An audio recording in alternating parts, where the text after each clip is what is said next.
Hello mga kabesh. Ngayong araw na to, gagawa ako ng masman. Ito ang aking mga ingredient. Meron ako ritong masman na curry.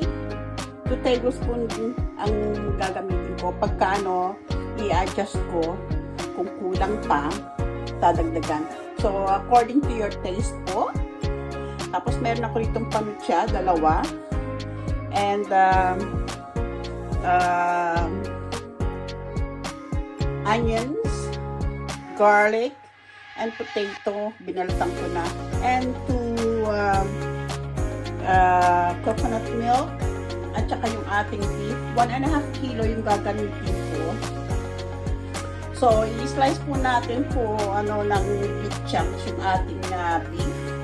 And then, isi-sear natin. And then, papakulaan po natin. And then, ito hihiwain po natin. Yang mga yan. Pero i-fried ko rin yung potato. Sinisir ko na yung beef. Ayan. Sear lang siya. Sinusutay ko na yung garlic, onion, at saka yung ating masman paste. Ayan. Palalambutin pa natin ang ating masman. Ayan. Ilagay ko lang siya sa slow fire. Medium heat lang siya mga besh. Hanggang sa lumambot. Ayan. Ang ganda na, no? See you later. Maglalagay na ako ng peanut butter. Lalagyan ko siya ng 2 tablespoons. Ayan.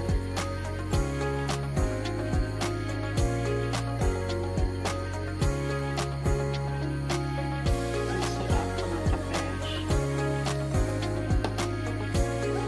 Palalambutin pa lang natin siya. Hindi pa po siya malambot.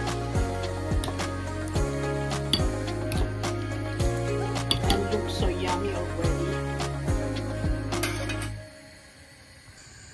I add the coconut milk.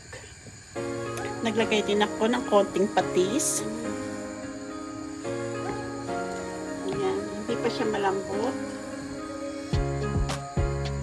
Palambutin pa natin. Mas masarap pag malambot. This is my masman beef.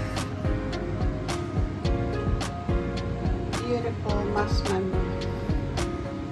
Yummy.